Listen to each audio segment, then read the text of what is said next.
নমস্কাৰ, আপোনালোকক বিষয় ডিজিটেল ফেচবুক পেজলৈ স্বাগতম জনাই মই প্ৰিয়। আজি আপোনালোকক দেখুৱাম এটা বিশেষ ছবি। আচলতে পাব বনাঞ্চল উচ্ছেদৰ পিছতেই পাব অঞ্চলৰ দাঁতিকাষৰীয়া অঞ্চলবিলাকত আচলতে গড়ৰ মুক্ত বিচৰণ দেখিবলৈ পোৱা গৈছে। কালি ৰাতি আচলতে এই অঞ্চলতে গড়ৰ মুক্ত বিচৰণ আচলতে দেখিবলৈ পোৱা গৈছিলে। কালি ৰাতি 2টা বজাত আচলতে ইয়াত 3টাতকৈ অধিক গড়ে মুক্ত বিচৰণ কৰি আছে। এই অঞ্চলটোত মুক্ত বিচৰণৰ ফলত বিঘাই বিঘাই সৰিয়হ খেতি নষ্ট হৈ পৰিছে। চাওক আপোনালোকে এয়া কেনেদৰে গড়ে অনিষ্ট কৰিছে, আপোনালোকে নিশ্চয় দেখি আছে। এয়া এই মুহূৰ্তত আপোনালোকক মই দেখুৱাই আছোঁ।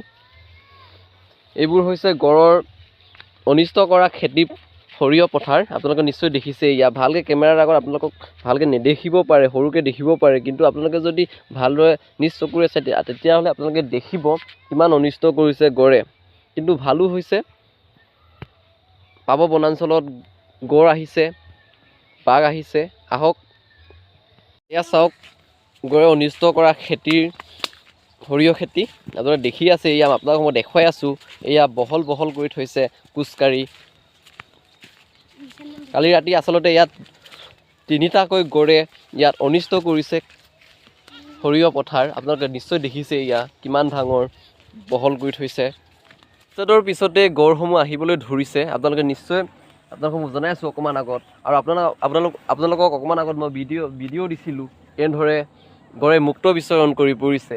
এয়া হৈছে গড়ৰ অনিষ্ট কৰা সৰিয়হ খেতি। আপোনালোকে নিশ্চয় দেখিছে। যিমান দূৰলৈকে চাই তেনেহ'লে আপোনালোকে দেখি পাই থাকিব সৰিয়হৰ নষ্ট হোৱা, গড়ে খোজ কাঢ়া।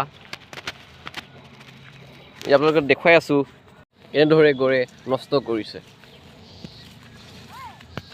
ৰাতি 2টা বজাত এই অঞ্চলতে আচলতে গড়সমূহে বিচৰণ কৰি আছিলে। আপোনালোকক দেখুৱাই আছোঁ এই মুহূৰ্তত। এয়া হৈছে সৰিয়হ খেতি। বিঘাই বিঘাই সৰিয়হ খেতি নষ্ট কৰিছে গড়ে। আচলতে দাঁতিকাষৰীয়া অঞ্চলসমূহত এতিয়া আতংকময় পৰিৱেশ সৃষ্টি হৈছে বুলি ক'ব পাৰি। ৰাতি হ'লে মানুহে আজিকালি ঘৰৰ পৰা নোলায়। এইকেইদিনত আপোনালোকক দেখুৱাই আছোঁ।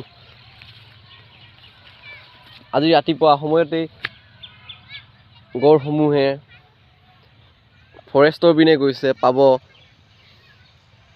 য'ত উচ্ছেদ কৰা হৈছিল এই অঞ্চলসমূহলৈ পুনৰ গড়সমূহে গৈছে। আপোনালোকক দেখুৱাই আছোঁ এয়া সৰিয়হ খেতিসমূহ কেনেদৰে নষ্ট কৰিছে গড়ে। আপোনালোকক লাইভ এক্সক্লুচিভ দেখুৱাই আছোঁ এই মুহূৰ্তত।